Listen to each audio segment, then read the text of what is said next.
बाळासाहेब ठाकरे म्हणलं की डॅशिंग, जे बोलतील तेच करतील आणि एकदा शब्द दिला तर तो वापस घेणार नाही, कारण दिलेला शब्द पाळणं हे बाळासाहेब ठाकरेच म्हणतात.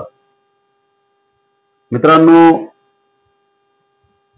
बाळासाहेब ठाकरे, त्यांचे पुतणे राज ठाकरे आणि मुलगा उद्धव ठाकरे, या दोघांचंही कर्तृत्व चांगल्या प्रकारे फुलत होतं आणि युवा सेनेचं नेतृत्व हे राज ठाकरे करत होते. तर उद्धव ठाकरे आणि राज ठाकरे हे वेगळे झाले. गेल्या 20 वर्षापूर्वी राज ठाकरे यांनी आपली वेगळी चूल मांडली. ती कशामुळे मांडली, त्याला कारण काय होतं, हे आपण या व्हिडिओमध्ये पूर्ण बघणार आहोत. मी ॲडव्होकेट बापूसाहेब जाधव, मुंबई 24 तास या चॅनलमध्ये आपले सर स्वागत आहे. मित्रांनो, बाळासाहेब ठाकरे महाराष्ट्राच्या राजकारणातले भीष्माचार्य म्हणून ओळखले जात होते आणि 1995 साली शिवसेना भाजपची सत्ता आली आणि तिथून पुढे राज आणि उद्धव राजकारणामध्ये सक्रिय झाले. परंतु राज ठाकरे यांच्याकडं युवा सेनेची धुरा सांभाळण्यासाठी दिली होती आणि त्यांनी त्या युवा सेनेचं पूर्ण महाराष्ट्रामध्ये चांगल्या प्रकारे काम केलं, चांगल्या प्रकारे संघटन केलं होतं आणि या संघटनेच्या माध्यमातून त्यांनी महाराष्ट्रामध्ये गाव तिथे शाखा, शहर तिथे कार्यकर्ता, याप्रमाणे वाडी वस्ती, डोंगर दऱ्या खोऱ्यामध्ये जाऊन पश्चिम महाराष्ट्र असन, महाराष्ट्र असन, कोकण असन, मुंबई असन, या ठिकाणी त्यांनी आपले कार्यकर्ते तयार केले आणि उद्धव ठाकरे हे पण राजकारणामध्ये सक्रिय झाले होते. शिवसेनेचं काम ते बऱ्यापैकी करत होते. मग महाराष्ट्र असन, उत्तर महाराष्ट्र असन, कोकण असन, मध्य महाराष्ट्र असन, या सगळीकडं उद्धव ठाकरेंचे पण कार्यकर्ते एकाच एक तयार होत होते. आणि मग प्रश्न पडला की बाळासाहेबांनंतर कोण, उद्धव की राज ठाकरे, याच पदासाठी किंवा उत्तराधिकाऱ्यासाठी हा संघर्ष पेटत गेला आणि अखेरीला पुत्रप्रेम ज्याला म्हणतात, बाळासाहेबांना भोवलं आणि बाळासाहेबांनी माझा उत्तराधिकारी म्हणून उद्धव ठाकरे यांना जाहीर केलं. मित्रांनो, ज्या दिवशी बाळासाहेब ठाकरे यांनी उद्धव ठाकरे यांचं नाव सुचवलं तेव्हापासून कलह सुरू झाला. महाराष्ट्रामध्ये कार्यकर्त्यांच्या बैठका सुरू झाल्या आणि बैठका सुरू झाल्यानंतर राज ठाकरे मोठा की उद्धव ठाकरे मोठा, उद्धव ठाकरेंवर काही प्रश्नचिन्ह उपस्थित केले, राज ठाकरे यांच्यावर काही प्रश्नचिन्ह उपस्थित केले. उद्धव ठाकरे यांना शिवसेना प्रमुख बाळासाहेब ठाकरे यांचं उत्तराधिकारी शोभत नाही, अशा काही बातम्या महाराष्ट्रामध्ये त्यावेळेस प्रिंट मीडियाला आल्या आणि प्रिंट मीडियाला आल्याच्या नंतर हा संघर्ष वाढत गेला. वाढता वाढता वाढता एवढा वाढला की त्या संघर्षामधून राज ठाकरे हे बाजूला पडले. त्यांनी आपली चूल बाजूला मांडण्याचा प्रयत्न केला आणि त्यांनी महाराष्ट्र नवनिर्माण सेनेची स्थापना केल्याच्या नंतर महाराष्ट्रामध्ये त्यांनी वेगवेगळ्या ठिकाणी दौरे केले, आपले संघटन मजबूत केलं. शहरात, गावात, वाड्यात, वस्तीत, डोंगर दऱ्यात आणि तालुक्यात फिरण्याचं काम राज ठाकरे यांनी केलं आणि पुढे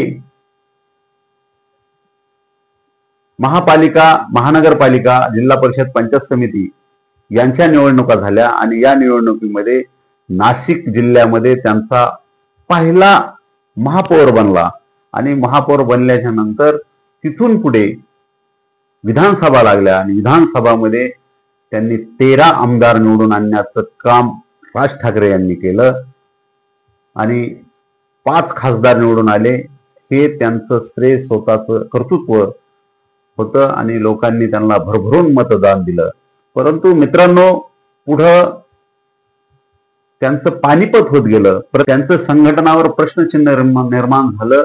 लोक त्यांच्या स्वभावाला भिवू लागले आणि स्वभाव कडक असल्यामुळं जर नेत्याला कार्यकर्त्यांना बोलण्याची जर भीती वाटत असेल तर कार्यकर्ता त्या नेत्याकडे थांबत नाही, कार्यकर्ता त्या माणसाकडे टिकत नाही.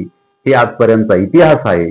म्हणून राज ठाकरे यांच्याकडं लोक टिकाणासं झाले. कर्तृत्व आणि नेतृत्व चांगलं असून देखील कार्यकर्त्यांना ट्रीटमेंट व्यवस्थित न मिळाल्यामुळं किंवा कार्यकर्त्यांचं समाधान होत नसल्यामुळं कार्यकर्ते राज ठाकरे पासून विभक्त होऊ लागले, दूर जाऊ लागले. आणि मित्रांनो, बघता बघता राज ठाकरे यांचा झिरो म्हणजे एकही विधानसभेमध्ये आमदार आला नाही, खासदार आला नाही. नगरसेवक सध्या 1-2 बोटावर मोजणे एवढेच येऊ लागले आणि तिथून पुढे राज ठाकरेवर परत टीका होऊ लागली की राज ठाकरेचं नेतृत्व कमकुवत आहे, काही कामाचं नाही. त्यामुळं राज ठाकरे यांचं खच्चीकरण करण्यात किंवा खच्चीकरण झालं असं म्हटलं तरी चालेल. मित्रांनो, हा झाला राज ठाकरे यांचा विषय. परंतु उद्धव ठाकरे यांचा विषय तसाच झाला. बाळासाहेब ठाकरेंनंतर उद्धव ठाकरे यांना संघटन कौशल्य बऱ्यापैकी जमलं, चांगलं जमलं. 40, 45, 60 आमदारापर्यंत त्यांचे आमदार निवडून येऊ लागले आणि भाजपबरोबर त्यांचं युती असल्यामुळं भाजप आणि शिवसेना यांचं कुठेही चांगल्या प्रकारे जमू लागलं. परंतु 2014च्या विधानसभा इलेक्शन मध्ये भाजप आणि शिवसेना यांच्यामध्ये असं ठरलं की ज्या पक्षाचे जास्त सीटे येतील त्या पक्षाचा मुख्यमंत्री केला जाईल आणि पर्यायाने शिवसेना बाळासाहेब ठाकरे यांचे सुपुत्र उद्धव ठाकरे यांचे सीट जास्त आले आणि मुख्यमंत्री म्हणून उद्धव ठाकरे यांच्या गळ्यामध्ये माळ पडली. परंतु शकुनी मामा म्हणून ज्याला ओळखलं जातं ते महाराष्ट्राच्या राजकारणामध्ये देवेंद्र फडणवीस जे सध्याचे मुख्यमंत्री आहेत. मित्रांनो, देवेंद्र फडणवीस हे चाणक्य आहेत, हुशार आहेत, त्यांचे संघटन कौशल्य चांगलं आहे आणि त्यांनी असं ठरवलं की आपण उद्धव ठाकरे यांना मुख्यमंत्री केलं आहे आणि त्यांनी मग त्यांच्याच लोकांमध्ये संभ्रम निर्माण करण्याचा प्रयत्न केला. त्याच्यामध्ये एकनाथ शिंदे यांना गळाला लावण्याचं काम अमित शहा मार्फत देवेंद्र फडणवीस यांनी केलं आणि अमित शहानी एकनाथ शिंदे यांना गळ घातला आणि एकनाथ शिंदे जे सध्याचे उपमुख्यमंत्री आहेत ते भाजपाच्या गळाला लागले. मित्रांनो, एकनाथ शिंदे यांना असं सांगण्यात आलं की मुख्यमंत्री पदासाठी आपणच लायक होता, आम्ही आपलं मुख्यमंत्री पदासाठी नाव सुचवलं होतं. परंतु उद्धव ठाकरे यांना एवढं लालच होती, त्या खुर्चीची माया होती, म्हणून तुमचं नाव टाळून उद्धव ठाकरे यांनी स्वतः मुख्यमंत्री होण्याचं ठरवलं आणि त्यांचा मुलगा आदित्य ठाकरे यांना पर्यटन मंत्री बनवलं. एकाच घरामध्ये 2 मंत्रीपद दिले असं एकनाथ शिंदे यांना फितूर करण्यात आलं, फितवलं गेलं आणि त्यातूनच एकनाथ शिंदे यांना फोडण्याचं काम देवेंद्र फडणवीस आणि अमित शहा यांनी केलं. मित्रांनो, ज्या वेळेस एकनाथ शिंदे हे उद्धव ठाकरे यांच्यापासून दूर झाले त्यावेळेस एकनाथ शिंदे यांनी 40 आमदार आणि 13 खासदार शिवसेनेतून फोडण्याचं काम एकनाथ शिंदे यांनी केलं आणि एकनाथ शिंदे यांना भाजपने बक्षीस म्हणून मुख्यमंत्रीपद दिलं आणि मुख्यमंत्रीपद दिल्याच्या नंतर एकनाथ शिंदेला सांगून शिवसेनाचे 2 भाग केले. एक एकनाथ शिंदे गट आणि दुसरा उद्धव गट, असं महाराष्ट्राच्या राजकारणामध्ये 2 शिवसेना झाल्या आणि तिथून पुढं उद्धव ठाकरे यांचं पानिपत व्हायला सुरुवात झाली. उद्धव ठाकरे यांचे गाव गाड्यातले शहरातले वाडी वस्ती वार्डात आणि शहरामध्ये सगळे कार्यकर्ते फोडण्याचं काम एकनाथ शिंदे यांनी विडा उचलला आणि बघता बघता बघता सर्व शहरातले, तालुक्यातले, जिल्ह्यातले, मुंबईतले सर्व कार्यकर्ते फोडण्याचं काम एकनाथ शिंदे यांनी केलं. आणि पुढे विधानसभा लागल्या. विधानसभा लागल्याच्या नंतर उद्धव ठाकरे काँग्रेस बरोबर गेले आणि काँग्रेस बरोबर यांनी युती करून इलेक्शन लढवले, विधानसभा लढवली. परंतु त्या विधानसभेमध्ये काँग्रेसचं पानिपत झालं, शिवसेनेचं पानिपत झालं आणि त्याच्यामध्ये यांच्या जागा कमी आल्या. आणि कमी आल्याच्या नंतर त्या विधानसभेला राज ठाकरेंचा मुलगा पण उभा केला होता. राज ठाकरेंच्या मुलाला पराभव पत्करावा लागला आणि राज ठाकरे यांचं मनामध्ये असं एक त्यांना असं वाटू लागलं की भाजपने मला पण फसवलं. आणि उद्धव ठाकरेंना तर त्याची चीडच होती की माझा पक्ष फोडला, माझे लोक फोडले आणि मला रस्त्यावर आणण्याचं काम देवेंद्र फडणवीस आणि अमित शहा यांनी केलं आहे. मग दोन्ही भावाचं दुःख एकच. मग दोघं कसे वेगळे राहतील किंवा कसे एकत्र येतील हा प्रयत्न होऊ लागला. आणि पुढं मराठीचा मुद्दा समोर आला. मराठीचा मुद्दा समोर आल्याच्या नंतर महाराष्ट्राच्या मुख्यमंत्र्यांनी पहिलीपासून हिंदी हा विषय सरसकट करावा, प्रत्येक विद्यार्थ्यांना हिंदी शिकता यावी हा विषयाचा JR काढला. आणि याच JRच्या माध्यमातून दोघांनी मराठीचा मुद्दा पुढे केला. मराठी भाषा ही अभिभाषा आहे, हिंदीला इथे स्थान नाही. हिंदी जर शिकवायची असेल तर 5वीच्या पुढे शिकवण्यात यावा असा दोघांचाही निर्धार होता आणि दोघांचाही विचार होता.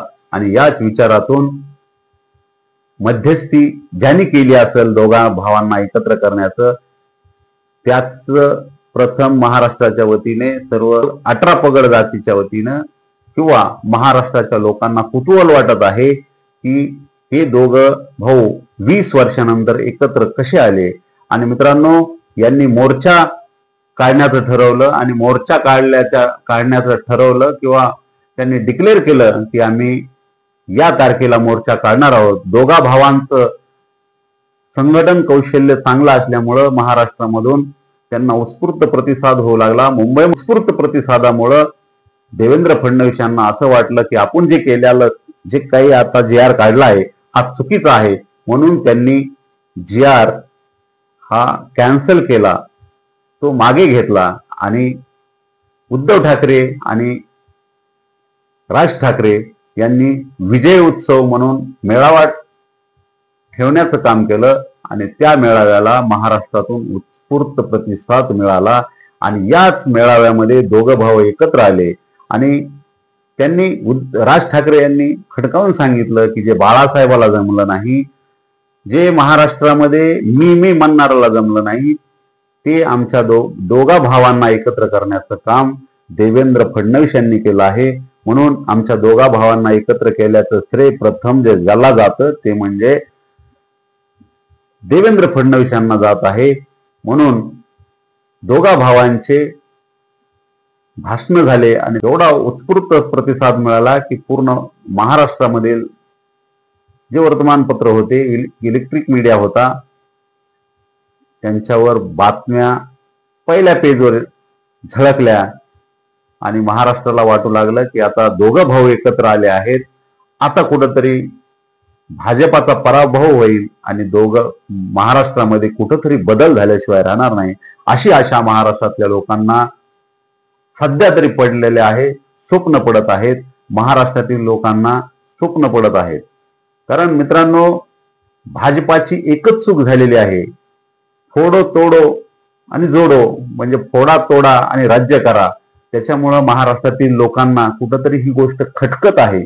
म्हणून काल जे दोघं भाऊ एकत्र आले आहेत त्याचं महाराष्ट्रातील लोकांनी स्वागत केलेलं आहे.